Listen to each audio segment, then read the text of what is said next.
혹시 우리나라 사람이라면 거의 다 들어보셨을 것 같은데요. 인사가 만사다 하는 말이 있습니다. 예, 교회도 맞습니다. 인사가 만사 중에 하나입니다. 좋은 일꾼을 잘 뽑아야 교회가 평안과 안정을 계속해서 잘 유지하고 또 부흥도 그 인사를 통해서 얻을 수가 있기 때문입니다. 세상 어디에나 본전 일꾼, 손해 일꾼, 이익 일꾼 등 세 가지 종류의 일꾼이 있다고 합니다. 교회도 역시 마찬가지로 이 세 가지 종류의 일꾼이 있습니다. 본전 일꾼은요, 교회에 있으나 마나한 일꾼입니다. 있어도 좋고 없어도 그만이고, 손해 일꾼은 하나님의 영광을 가리고 교회와 성도들에게 손해를 끼치는 일꾼입니다. 이익 일꾼은 하나님과 교회를 위해서 30배, 60배, 100배의 이익을 남기는 일꾼입니다. 본전 일꾼이나 손해 일꾼이 아니라 이익 일꾼을 뽑아야 되겠지요. 그래야 교회가 제대로 안정과 평안을 유지할 수가 있게 될 것입니다. 그래서 지난주에도 우리가 살펴봤지만은요, 워낙 중요한 말씀이고 또 평소에는 좀 살펴보기가 좀 그렇기 때문에 이번에 직분자를 뽑는 과정에서 이 중요한 직분자의 자격에 대해서 오늘도 한번 계속해서 살펴보고자 합니다. 본문에 중직의 여러 가지 직분이 나오고요, 여러 가지 자격 요건이 나오고 있습니다. 그 자격 요건들을 그냥 묶어서 나오는 순서대로 한번 정리를 해보고자 합니다. 교회 중직은 어떠한 자격 요건을 갖춰야 됩니까? 첫째로 양심이 깨끗해야 됩니다. 1절에 선한 일을 사모한다. 9절에 깨끗한 양심. 깨끗한 양심을 가졌다라는 표시가 선한 일을 사모하는 거지요. 둘째로 선한 인격을 가지고 있고 또 선한 삶을 살아야 합니다.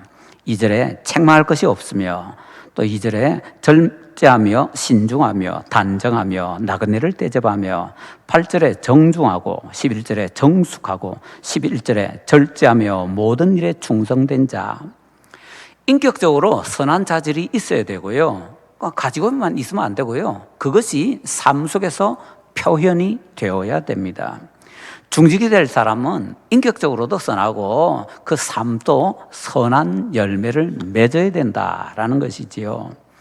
셋째로 가정생활에 충실하고 인정받아야 합니다.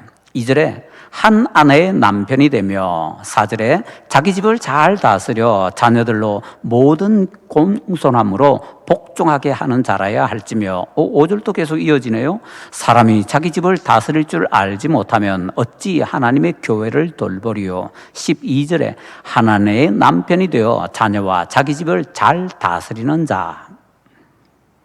가정에 소홀히 하는 사람, 가정에서 인정받지 못하는 사람, 절대로 교회에서 중직이 되면 안 됩니다. 가정에 대한 요건이 지금 얼마나 많이 나오는지 보세요. 가정에서 제대로 제 역할을 못하는 사람, 그 사람은요, 교회에서도 뻔하다는 겁니다. 가정에서 인정받지 못하는 사람, 교회도 뻔하다는 겁니다. 그래서 가정과 교회는 이어집니다. 그렇기 때문에 올해 우리가 교회를 가정같이, 가정을 교회같이 만들게 해달라고 힘써 목표를 가지고 애써 노력하는 것 중에 하나가 이것과 같이 연결이 되어 있는 것입니다.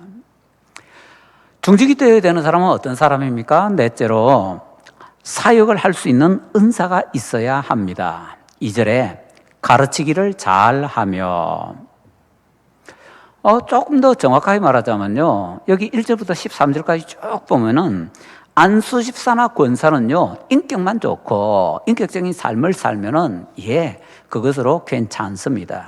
그런데 장로는 잘 다스린다, 이게 은사거든요, 재능이거든요. 장로는 반드시 은사와 재능이 있어야 됩니다. 은사와 재능이 없는 사람, 그냥 사람 좋다고 장로 뽑아 놓으면요, 그때부터 교회는 이리 휘청 저리 휘청거리게 되는 겁니다. 은사와 재능이 반드시 있어야 됩니다. 사람 좋기만 하고 제 역할을 못하는 사람이 한 가정에 가장으로 세워져 있으면 그 가정은 어떻게 될까요? 그냥 계속해서 풍파만 휘달리는 겁니다. 교회도 똑같다라는 것이죠. 다섯째로, 술, 담배, 마약 등 악한 중독 물질에 중독되지 않은 사람이어야 합니다. 3절에 술을 즐기지 아니하며, 8절에 술에 임박히지 아니하고. 성경시대에는 담배가 없었고 마약이 없었으니까 그 말씀을 안 하니까 여기 술이라는 이 중독 물질에 다 포함된다고 봐야지요. 특히 요즘 우리 한국 사회에 마약 얼마나 큰 문제입니까? 사회 문제고 국가적인 문제고, 지금 나라가 미국만 걱정할 것이 아니라 한국도 마약 때문에 어마어마하게 걱정해야 되는 시대가 왔습니다. 좀 더 고민하는 사람은요, 밖에서 우리가 어떤 사람들을 만날 때 조금 유흥점 비슷한 곳에서 사람을 만날 때는 캔으로 되어 있는 음료가 아니면 절대로 안 마시려는 사람이 있습니다. 심지어 페트병 같은 거 뚜껑 바꿔치기는 식은 죽 먹기고요. 병도 뚜껑 바꿔치기 비슷하게 또 할 수 있거든요. 그렇기 때문에 캔은 절대로 손을 못 대기 때문에 캔 음료 아니면은 나는 다른 사람들, 내가 모르는 사람들이 주는 음료 안 마시겠다. 왜? 거기에 마약 넣어가지고 주니까요. 남의 얘기가 아니라 지금 우리 주변에 굉장히 많이 깔려 있고요. 학교에 중고등학생들 이것 때문에 굉장히 많이 어려움을 지금 실제로 겪고 있습니다. 이게 대한민국 사회입니다.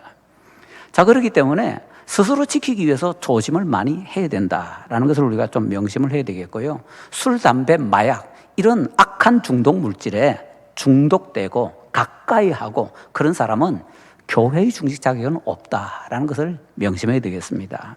여섯째로, 폭력과 싸움을 멀리해야 합니다. 3절에 구타하지 아니하며 오직 관용하며 다투지 아니하며. 폭력적이지 않아야 됩니다. 싸우기를 좋아하지 않아야 됩니다. 다시 말하면 대인관계가 좀 원만해야 된다라는 것이죠. 싸우지 않으려면 필요한 게 뭡니까? 관용하는 겁니다. 참아주는 겁니다. 7째로, 돈 문제가 없어야 합니다. 3절에 돈을 사랑하지 아니하며, 8절에 더러운 일을 탐하지 아니하고. 무슨 일을 하든지 자기가 돈 벌 수 있는 구조로, 돈 벌 수 있는 방법으로 뭔가 일을 하려고 하는 사람이 있습니다. 그 사람은요, 교회 일을 하면 안 됩니다.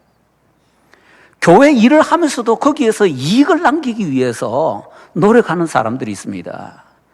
그 사람 교회 중직이 되면 절대로 안 됩니다. 자기 이익을 위해서 공적인 일을 이리 굽히고 저리 굽히고 할 사람이기 때문이지요. 8째로, 믿은 지 어느 정도 오래되어야 합니다. 6절에 새로 입교한 자도 말지니. 믿은 지 얼마 안 된 사람이 중직이 되면요, 교회에 심각한 문제가 오게 됩니다.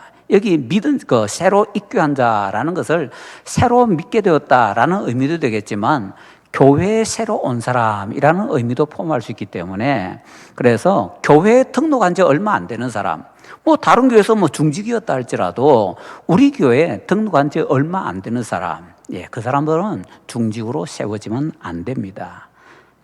왜냐하면은 교만해지고 마귀를 정죄한 그 정죄에 빠지기 때문이다라고 합니다. 결국에는요, 그렇게 믿은 지 얼마 안 되는 사람, 교회 온 지 얼마 안 된 사람을 중직으로 세우게 되면은 그 사람이 시험 들면 그 사람 자신에게도 손해고요, 교회에도 손해고, 하나님께는 더 큰 손해고 손해밖에 없다라는 것이죠.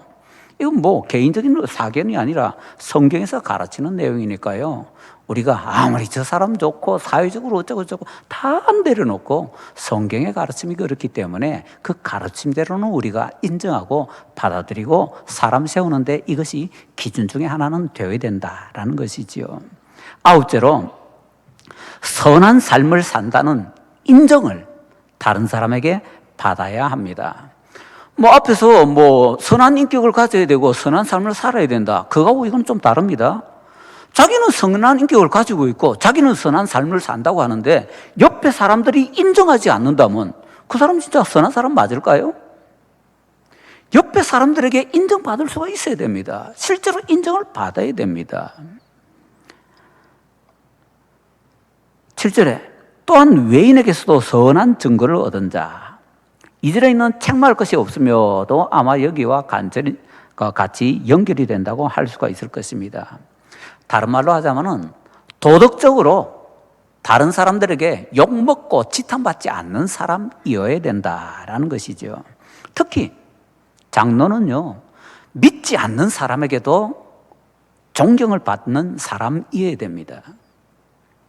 인격적으로 인정받지 못하는 사람이 교회의 중직으로 세워지게 되면 비방과 마귀의 올무에 빠지게 된다고 본문은 우리에게 분명하게 가르쳐주고 있습니다. 본인도 교회도. 열째로 악한 말을 하지 않아야 합니다.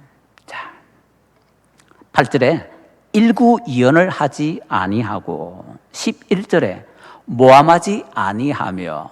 인격이 선하고 선한 삶을 사는 것에 물론 이것이 포함될 것입니다만은 성경에서는 워낙 특히 신약에서는 워낙 말에 대해서 많이 강조하고 있기 때문에 이건 따로 떼놓고 또 따로 얘기해야 되는 문제다라는 것이지요. 인격적인 요소 가운데 제일 중요한 요소는요, 성경적으로 말 관리입니다. 말을 잘 관리하는가 못하는가 결정적으로 그 사람의 신앙의 중요한 관건 중에 하나라는 것입니다. 말을 함부로 하지 말아야 됩니다. 실수로는 누구든지 할 수 있죠. 그런데 의도적으로 말 한번 틱틱 하지 말아야 된다라는 것이죠. 거짓말 하지 말아야 됩니다. 남들을 참소하지 말아야 됩니다.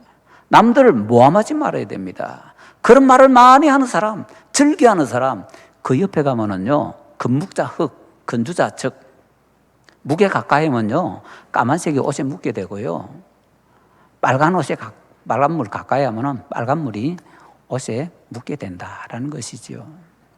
그런데 그런 사람을 중직으로 세운다고요? 교회 전체가 물들게 됩니다. 그러면 그 교회는 엉망진창이 되어버린다라는 것이지요. 그러면은 이런 악한 말의 기준은 뭡니까? 남을 잘못되게 하기 위해서 의도적으로 그렇게 하면 그 악한 말입니다. 거짓말입니다. 사기입니다. 내가 이익을 얻기 위해서 남들에게 어떤 말을 막 그렇게 한다. 그것도 선한 말 아닙니다. 그러니까 남을 잘못되게 만들든지 내가 이익을 얻기 위해서인지 뭔가 비틀고 꼬고 이러면요, 그거 다 거짓말이고 다 잘못된 말의 범위에 된다라는 것을 우리가 꼭 기억을 해야 되겠습니다. 요한복음 8장 44절에서는 마귀가 거짓말의 압이라고 합니다. 거짓말의 창시자라는 거지요. 다시 말하면 악한 말을 하는 사람은 하나님의 자녀의 모습을 보이는 것이 아니라 사탄의 모습을 보이는 거라는 겁니다. 그렇기 때문에 그런 사람은 생활하는데도 좀 유의를 해야 되고 특별히 교회의 직분자로는 절대로 뽑지 말아야 될 것입니다. 예전에 서울에 있는 충영교회는 여전도사님들이 신방을 나갈 때 의뢰 사진기를 들고 나가는 때가 있었다고 합니다. 교회에서 신방 카드를 만드는데요, 그 신방 카드에 사진을 이렇게 붙이는데 사진 제출해 주세요 하는데 안 내는 사람들이 참 많거든요. 그래서 숫자는 많고 그 교주 카드는 정리를 해야 되고, 그러니까 아예 신방 갈 때 사진기 들고 가서는 그 집에서 현장에서 사진을 찍어 와서는 그거 현상해 가지고는 그 카드에 붙여버리는 거지요. 그런데 어느 날 새로 시집 온 젊은 여성도의 가정에 신방을 갔습니다. 그 새댁이 깨끗한 스웨터를 입고 있었는데 이 스웨터가 그만 떨리고 또 긴장되고 그러니까 단추를 잘못 깨가지고요, 단추 하나가 잘못 깨지니까 그부터 전체적으로 쭉 다 잘못 깨져 있었습니다. 그러니까 삐뚤음하게 돼 있는데 남들은 다 보고 속으로 웃는데 본인은 모르는 거지요. 신방 갔던 대원들이 다 속으로 웃습니다. 그런데 그 신방했던 대원 중에 한 사람이 이제 뭐 보나마나 이 얘기들을 하고 나서 마지막에 사진 찍는다는 거 아닐까요? 이렇게 얘기를 했습니다. 자, 이제 사진 찍어야 되니까 잠깐만 그 스웨터 벗었다가 다시 입어 주실래요? 만약에 그 시간에 그 자리에서 단추구멍 잘못 깨졌어요. 다시 바로 하시죠. 라고 얘기했다면은 다른 사람들이 꾹꾹 참고 있다가 한꺼번에 웃음이 쏟아졌을 겁니다. 그러면 그 새댁은 평생 그 교회 다시 나올 면목이 없을 겁니다. 단축구멍 하나 때문에 잘못하면 신앙 날아가 버린다는 거지요. 참소가 아니라 사랑으로 바로잡는 겁니다. 그런데 참소보다 더 무서운 것은 모함입니다. 모함하는 말은요, 살아있는 사람도 죽입니다. 사랑의 말은요, 죽어가는 사람도 살립니다. 그래서 말을 조심하는가? 조심 여부를 잘 살펴봐야 되는데, 그럼 뭐 말 조심하는가 안 하는가 살펴볼 수 있는 기준 중에 하나는 뭡니까? 엉뚱하게도 남의 말 잘 듣는가? 이게 말을 조심하는가의 기준입니다. 그거 정반대 아니냐? 반대인데 기준입니다. 왜요? 말 조심 안 하고 자기 말만 하는 사람은요, 남의 말 절대로 안 듣거든요. 그러니까 남의 말 제대로 안 듣는 사람, 그 사람은요, 말 조심 안 하는 사람입니다. 자기가. 자기 말을 조심하려고 하는 사람은요, 남의 말 함부로 듣지 않습니다. 가능하면 제대로 들어주려고 하고요, 실수로 들어줄 수도 있겠지만은, 그러나 어떻게 하면은 저 사람이 말하는 것을 내가 제대로 들을 수 있을까? 그래서 말하다가 뭐 딴 생각하고 딴점 피우고 그러지 않고 그 말에 좀 집중을 잘 해준다라는 것이지요.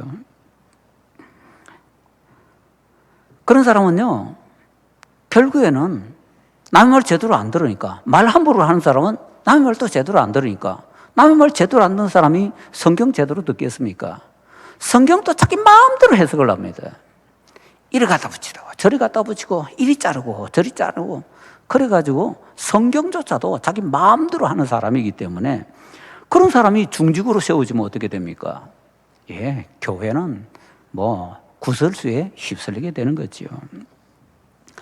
중직이 되려면은 11제로 성경과 교리에 대해 잘 알아야 합니다. 지도자이기 때문에 9절에 믿음의 비밀을 가진 자, 믿음의 비밀을 가진 자, 그러니까 뭐 기도하다가 뭐 불 받았다, 뭐 방언을 한다, 뭐 이게 아닙니다. 그런 신비 체험 말하는 게 아닙니다. 이 말씀은요.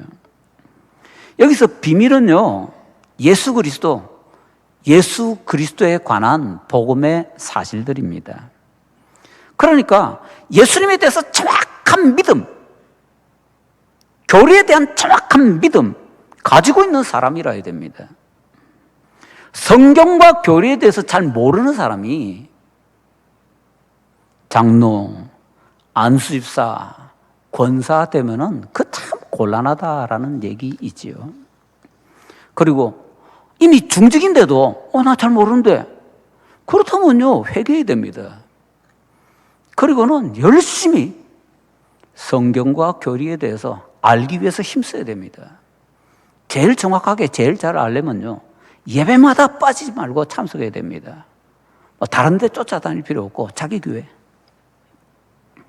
12제로 중직이 된 사람은요, 크게 책망할 것이 없다고 시험에 통과되어야 합니다. 10절에 먼저 시험하여 보고 그 후에 책망할 것이 없으면, 하나님께서 믿음의 조상이 될 자격이 있나 하고 아브라함도 시험하셨습니다.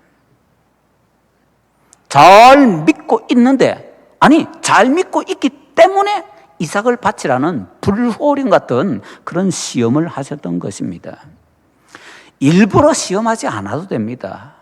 그냥 삶 자체가 시험이 많이 있기 때문에요, 그냥 평소에 교회 생활을 하면서 조금 어려운 때, 힘들 때, 위기의 때 어떻게 행동하는가 보면은요, 드러납니다. 바로 그것이 이 사람이 그 직분에 맞는 사람인가? 이 사람이 세워졌을 때 교회가 평안할 것인가? 라는 것이 이미 거기에서 다 결정이 된다라는 얘기이지요. 중직은요, 이런 여러 가지 인격적인 면, 교회생활적인 면, 가정생활적인 면, 이런 데서 다른 사람들에게 모범이 되어야 된다. 그리고 그 모범이 되는 것이 나타나야 된다. 그리고 그 모범이 되는 것이 증명이 되어야 된다라는 것은 성경은 우리에게 지적을 하고 있습니다. 그런데 또 더 필요한 것이 있네요. 열셋째로, 꼭 필요할 때라면 담대해야 합니다. 13절에 집사의 직분을 잘한 자들은 아름다운 지위와 그리스도 예수 안에 있는 믿음의 큰 담력을 얻느니라. 영적인 지도자에게 꼭 필요한 요소 중 하나는요, 높은 수준의 용기입니다. 그냥 아무 때나 막 쓰는 용기가 아니라 도덕적 용기입니다. 도덕적 용기. 악한 일을 하지 않으려면 용기가 필요하고요, 선한 일을 하려면 용기가 필요합니다. 그런 도덕적 용기가 있어야 된다는 거죠. 그게 바로 큰 담력입니다. 이 시대에 우리 교회들의 가장 절실하게 필요한 것이 바로 이 도덕적 담력입니다. 종교개혁자 마르틴 루터는 특이할 정도로 대단한 용기를 가진 사람이라고 인정을 많이 받습니다. 심지어 아마 이제까지 살아온 인간 가운데 가장 겁 없는 사람이 바로 루터였다라고 주장하는 사람이 있을 정도입니다. 루터가 신성 로마 제국의 황제의 소환을 받아서 보름스로 중요한 여행을 나설 때 이렇게 말했다고 합니다. 당신은 내가 그 일 때문에 두려워하며 그 제안을 취소할 것이라고 생각하지 마십시오. 나는 피하지 않을 것입니다. 더욱이 나의 주장을 철회하지 않을 것입니다. 루터가 말하는 그 주장은 1517년 10월 비텐베르크 대학 교회 정문에 붙였던 그 유명한 95개조 반박문을 얘기합니다. 심상치 않은 위협에 처해져 있다. 이번에 가면은 살아서 돌아오지 못할 수 있다. 이것을 알고서 친구들이 루터에게 계속 권유를 했습니다. 이번에는 안 가는 게 좋을 것 같은데. 그러나 루터는 절대로 단념하지 않았습니다. 보름스로 가지 말라고? 나는 지붕 위에 있는 귀앗들 같이 악령들이 그렇게 수많이 있다 할지라도 보름수에 반드시 가고야 말겠다. 보름수에 갔던 루트가 황제 앞에 섰을 때 그는 자기가 주장했던 그 조항들을 철회하라고 강요를 받았습니다.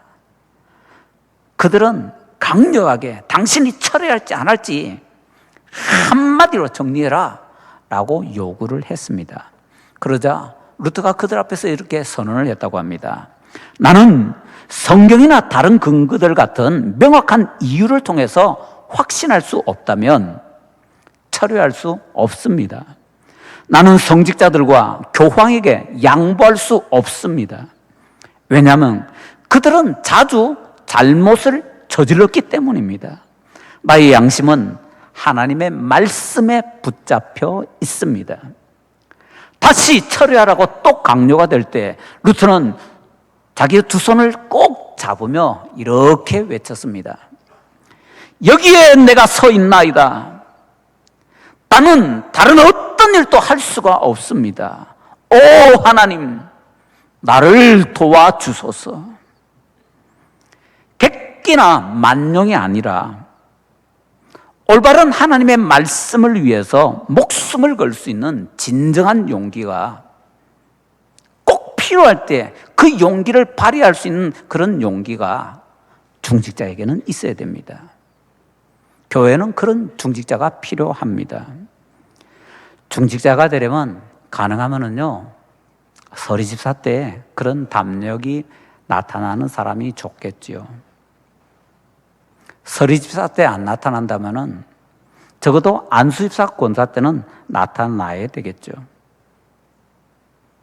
그런 담력이 없다면은 장로로는 세워지지 말아야 될 것입니다. 왜? 중직을 잘 수행하는 사람에게 담력을 하나님께서 선물로 주신다고 하니까 담력이 없다. 자기 직분 제대로 감당 못한 겁니다. 자기 직분을 제대로 감당했다면 하나님께서 반드시 그 담력을 주십니다. 교회가 부흥하기 위해서는요, 목회자는 목회자의 몫을 해야 되고 성도는 성도의 몫을 해야 됩니다. 중직자는 교인의 대표입니다.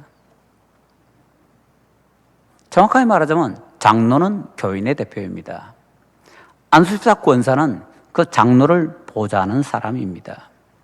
평신도 지도자가 느헤미야 같은, 느헤미야 목회자 아닙니다. 느헤미야 같은 그런 멋진 평신도 지도자가 세워져야 됩니다. 그러기 위해서는 정말 훌륭한 사람들이 교회에 많이 세워져야 됩니다. 심지어는 그런 평신도 지도자들이 많은 교회에서는요, 목회자가 제 힘을 쓰지 못할 때에도 교회가 부흥하게 됩니다. 영국에 장막교회가 있습니다. 찰스 스펄전 목사님이 목회를 할 때, 그때 마이크 시스템 이런 것이 없던 시대인데요. 교회 안에 10,000명이 모여서 예배를 드렸습니다. 어마어마한 일이었지요. 그런데 스펄전 목사님이 돌아가시고 나서 그 교회가 몇십 년 동안 제대로 된 담임 목사님이 없어서 담임 목사는 세워지는데 계속 바뀌고요. 제 역할을 제대로 못해서 교회가 어려웠습니다. 그럼에도 불구하고 그 교회는 몇십 년 동안 스펄전 목사님이 계시던 그때와 똑같이 교회가 아름답게, 건강하게, 든든하게 유지되어 나갔습니다. 왜? 평신도 지도자들이 제 역할을 제대로 감당했거든요.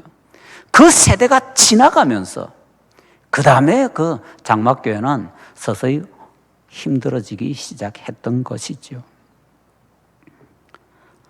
중직자는 평신도 지도자입니다. 좋은 일꾼, 선한 일꾼, 아름다운 일꾼이 세워져야 됩니다.